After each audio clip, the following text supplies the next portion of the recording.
Hello friends, welcome to my channel. ನಾನು ಇವತ್ತು useful ಟಿಪ್ಸ್ನೊಂದಿಗೆ healthy ಆಗಿರೋ ಸೋರೆಕಾಯಿ ಜ್ಯೂಸನ್ನ ಮಾಡ್ತಾಯಿದ್ದೀನಿ. ಸೋರೆಕಾಯಿಯಿಂದ ತುಂಬಾ ಬೆನಿಫಿಟ್ಸ್ ಇದೆ. ಸೋರೆಕಾಯಿ ಜ್ಯೂಸ್ ಕುಡಿಯೋದ್ರಿಂದ ದೇಹನ ತಂಪಾಗಿ ಇಟ್ಕೊಬೋದು.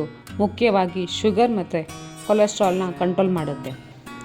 ಯಾರೆಲ್ಲ ವೆಯ್ಟ್ ಲಾಸ್ ಮಾಡ್ತಾ ಇದ್ದೀರಾ ಅವರು ಬೆಳಗ್ಗೆ ಖಾಲಿ ಹೊಟ್ಟೆಯಲ್ಲಿ ತೊಗೊಂಡ್ರೆ ಬಾಡಿಯಲ್ಲಿ ಟಾಕ್ಸಿಕ್ನ ಹೊರ ಹಾಕಿ ವೆಯ್ಟ್ ಲಾಸ್ ಮಾಡುತ್ತೆ. ಇಷ್ಟೆಲ್ಲ ಬೆನಿಫಿಟ್ಸ್ ಇರೋ ಸೋರೆಕಾಯಿ ಜ್ಯೂಸ್ ಮಾಡೋಕ್ಕೆ ಏನೇನು ಬೇಕಾಗುತ್ತೆ ನೋಡೋಣ. ಸಿಪ್ಪೆ ತೆಗೆಯದೆ ಕಟ್ ಮಾಡಿರೋಂತಹ ಎಳೆ ಸೋರೆಕಾಯಿ 100 ಗ್ರಾಮಷ್ಟು ತಗೊಳ್ಳಿ. ನಂತರ 10ರಿಂದ 15 ಕರಿಬೇವು ಎಲೆ, 2 ನೆಲ್ಲಿಕಾಯಿ, ಅರ್ಧ ಹೋಳು ನಿಂಬೆಹಣ್ಣು, ಬ್ಲ್ಯಾಕ್ ಸಾಲ್ಟ್, 1 ಸ್ಪೂನ್ ಜೀರಿಗೆ. ಇಷ್ಟೆಲ್ಲ ಪದಾರ್ಥಗಳಿದ್ರೆ ಸಾಕು, ನಾವು ಸೋರೆಕಾಯಿ ಜ್ಯೂಸನ್ನ ಮಾಡ್ಕೊಬೋದು. ಜಾರಿಗೆ ಸೋರೆಕಾಯಿ, ನೆಲ್ಲಿಕಾಯಿ, ಕರಿಬೇವು, ಜೀರಿಗೆ, ಸ್ವಲ್ಪನೇ ನೀರು ಹಾಕ್ಕೊಂಡು ನುಣ್ಣಗೆ ರುಬ್ಕೊಳ್ಳೋಣ.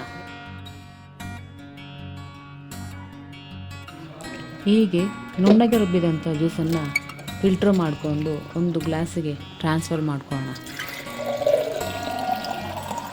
ನಂತರ ಈ ಜ್ಯೂಸ್ಗೆ ಅರ್ಧ ಹೋಳು ನಿಂಬೆಹಣ್ಣ ಹಿಂಡ್ಕೊಂಡು ರುಚಿಗೆ ಬ್ಲ್ಯಾಕ್ ಸಾಲ್ಟ್ನ ಹಾಕ್ಕೊಂಡು ಮಿಕ್ಸ್ ಮಾಡಿದ್ರೆ ಜ್ಯೂಸು ಕುಡಿಯೋಕ್ಕೆ ರೆಡಿಯಾಗಿರುತ್ತೆ. ಈ ಜ್ಯೂಸನ್ನ ನೀವು ವಾರಕ್ಕೆ 3 ಸಲ ತೊಗೊಂಡ್ರೆ ಸಾಕು.